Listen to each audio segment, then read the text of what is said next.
Internet va-t-il tuer la presse papier et peut-être aussi la télévision? D'ailleurs, c'est le sujet du Grand Angle ce samedi.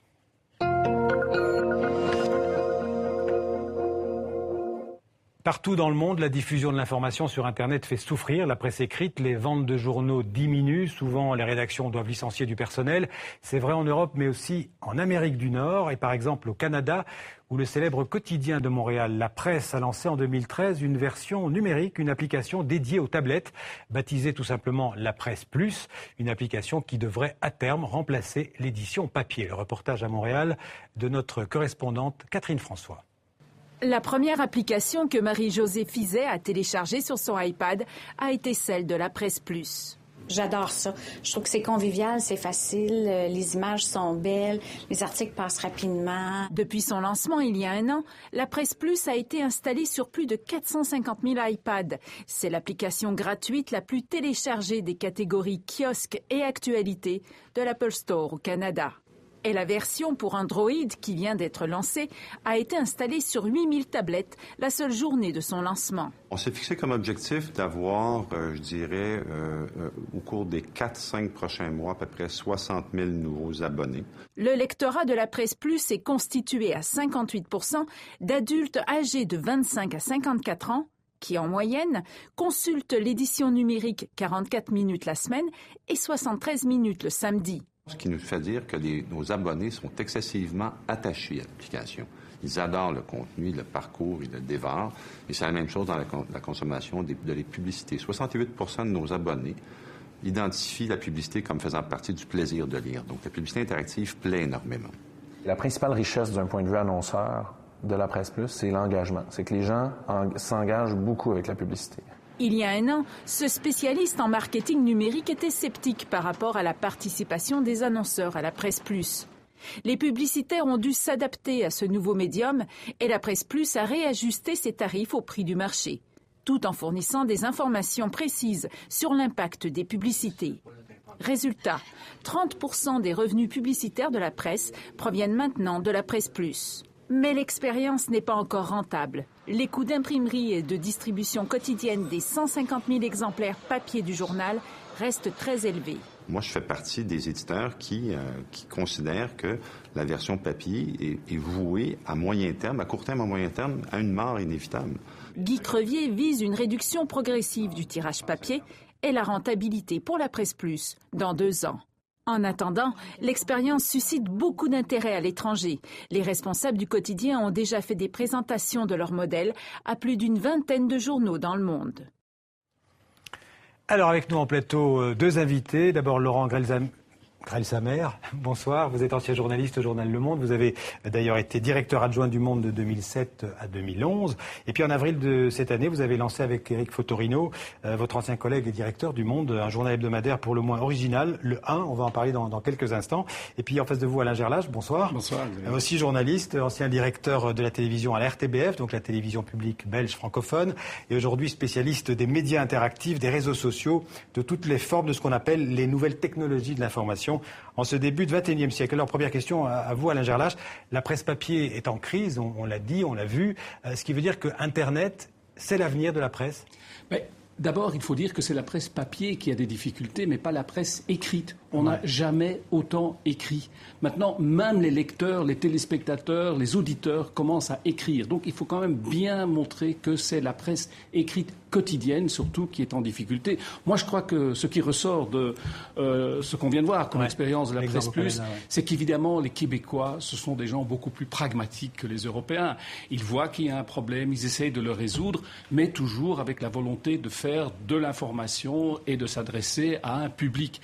Je trouve qu'en Europe, on devrait essayer de sortir de cette guerre de tranchées entre le papier et le numérique. C'est pas comme ça qu'on va faire avancer l'information. Ce qui compte, c'est quand même l'essentiel, c'est le contenu. Et c'est ça qu'il faut pouvoir mettre en avant, quel que soit le support. Nous faisons de la télévision, mais nous ne vendons pas des téléviseurs. Nous sommes sur une chaîne internationale. Ce qui est important, c'est que ces contenus soient distribués le plus largement possible. Ça n'empêche pas, et je trouve que, par exemple, le 1 est une expérience très intéressante, qu'on doit pouvoir continuer à innover aussi sur le papier. Alors, on va en parler justement. Donc, la presse papier est en difficulté. Vous avez eu cette idée, justement, d'offrir une offre, vous dites de rupture, une offre différente, complémentaire, Donc il faut expliquer, peut-être, vous êtes mieux placé encore que moi pour le faire, expliquer en 2 mots de quoi il s'agit. C'est un journal d'abord qu'on ne feuillette pas, qu'on déplie. Hein. Exactement, en fait, ça se présente, ça a le format d'une tablette iPad finalement. Voilà. C'est assez moderne, c'est innovant. Le mot a été prononcé, il faut innover. Donc on a créé un hebdomadaire, un journal. Alors c'est moins pratique pour lire dans le métro quand même. Si, parce qu'il n'y a qu'une seule feuille. Et c'est ça qui est extraordinaire, c'est que pour la première fois dans le monde, je ne crains pas d'être démenti, vous avez un journal sur une seule feuille, donc vous êtes dans le métro et aucune feuille ne tombe, aucun problème. Vous pouvez le plier, le replier. On a pris un papier qui est un peu exceptionnel, de qualité, de 90 grammes, avec... on entend même sa musique. Et donc le principe, c'est que vous offrez, c'est un hebdomadaire, chaque semaine, un dégagement sur l'actualité de la semaine. Par exemple, cette semaine, c'est sur la guerre en Syrie. Exactement. Si vous voulez, notre idée, c'est pour rebondir sur ce que vient de dire Alain Gerlache et vous-même, Xavier Lambrèche, c'est qu'il faut innover et il faut se dire que veut le lecteur, de quoi a-t-il besoin. Et nous avons pensé effectivement que le rythme quotidien dans l'avenir ne correspondra plus à un très bon rythme de lecture. Pour le rythme quotidien, il y a Internet plusieurs fois par jour, il y a la télévision, vous en savez quelque chose. Même la télévision est menacée, on en reparlera d'ailleurs. Oui, mais beaucoup moins, je pense. Mais vous êtes d'accord, parce qu'il y a un attrait de l'image. Mais si vous voulez, avec le 1, avec ce type de nouvel hebdomadaire, ce que nous proposons, c'est de s'intéresser à la demande du lecteur. Le lecteur, il a besoin de quoi ? Eh bien, il a envie sur papier de ne plus avoir de publicité. Il a envie qu'on lui parle à lui. Et donc, nous avons supprimé la publicité. Il a envie qu'on le concentre sur un sujet, qu'on arrête de le disperser. Parce que le vaste copier-coller auquel on est habitué, les mêmes informations qui sont passées à la moulinette et vendues en pilule, ne le satisfont plus. Et donc nous nous concentrons sur un sujet d'actualité, mais légèrement décalé. Et je crois que la troisième recette pour l'avenir, puisque c'est de cela qu'il s'agit aujourd'hui, c'est que finalement, on ne donne plus seulement la parole aux journalistes. On a vu que tout le monde a envie d'écrire. Aujourd'hui, on vient de le dire. Nous donnons la parole à des chercheurs, à des scientifiques, à des poètes, à des romanciers. Et finalement, ce sont eux, avec nous, journalistes, qui faisons ce journal. Alors justement, sur Internet, on peut imaginer une presse sans journaliste. Quel sera le rôle du journaliste ? C'est une question importante. Alors moi, je ne crois pas à une presse sans journaliste, mais je crois que le métier de journaliste doit profondément évoluer. Ce n'est pas la première fois. Quand on a inventé la radio puis la télévision, le métier a évolué et ce n'était pas seulement de nouvelles techniques ou de nouvelles technologies à maîtriser, c'était de nouvelles façons de produire des contenus journalistiques. Et je pense que ça va en effet continuer à évoluer. C'est vrai que le journaliste doit devenir aussi un animateur de communauté. Il doit être capable d'établir de nouveaux rapports avec le public. Surtout sur les réseaux sociaux en particulier. Mais pas uniquement sur les réseaux sociaux. Vous savez, moi, je suis un pur produit de l'ancien monde. Quand j'ai commencé à la radio, si je disais une connerie, j'avais éventuellement une lettre 2 jours après. Maintenant, je suis à l'antenne et je vois sur mon téléphone intelligent que je me suis trompé. Je pourrais même corriger tout de suite ce que j'ai dit. Et donc, ça veut dire que le rapport à l'auditeur a complètement changé, même dans un média centenaire comme la radio. Donc, je pense que ce qui est essentiel, et plutôt que de se battre... Changer dans le sens que vous venez de décrire, c'est pas nécessairement changer pour le meilleur. Mais si, parce que maintenant, la pression est encore plus forte pour être bon et pour ne pas se tromper. D'accord. En fait, à l'avenir, il y aura place pour plusieurs journalismes et pour plusieurs formes de journalistes, mais je crois surtout qu'il y aura place pour un journalisme de l'instant comme aujourd'hui, et on en a besoin, tous besoin. On éprouve fondamentalement cette envie, ce besoin d'être connecté. Ce journalisme-là, il est pour tout le monde, en fait. Il est pour tout le monde. Mais je crois qu'on a aussi besoin d'un journalisme lent, décalé, qu'on a besoin d'un regard, pardonnez-moi le mot, il est toujours un peu dérangeant, mais un peu plus intelligent, en recherche de sens. C'est-à-dire que par rapport à un journalisme dont on s'abreuve, nous tous, en permanence, il faut, à côté, un rythme plus décalé qui va à l'essentiel. Et ce journalisme-là, je pense que le rythme de l'hebdomadaire, par exemple, peut faire l'affaire. Donc, pour revenir à ce qui était dit dans le sujet, la presse quotidienne, la presse papier quotidienne, ceux-là, ils ont vraiment du souci à se faire.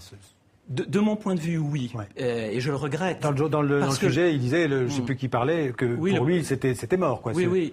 Enfin, c'est mort. C'est amené dans les 10 ans à venir à mourir pour diverses raisons qu'il serait trop long d'étudier. Mais surtout, c'est un rythme, il faut faire un peu de sociologie. Le rythme du quotidien, ça a été le rythme de la presse au début du XXe siècle et à la fin du XIXe. Ça a été la grande époque du quotidien, du soir en général.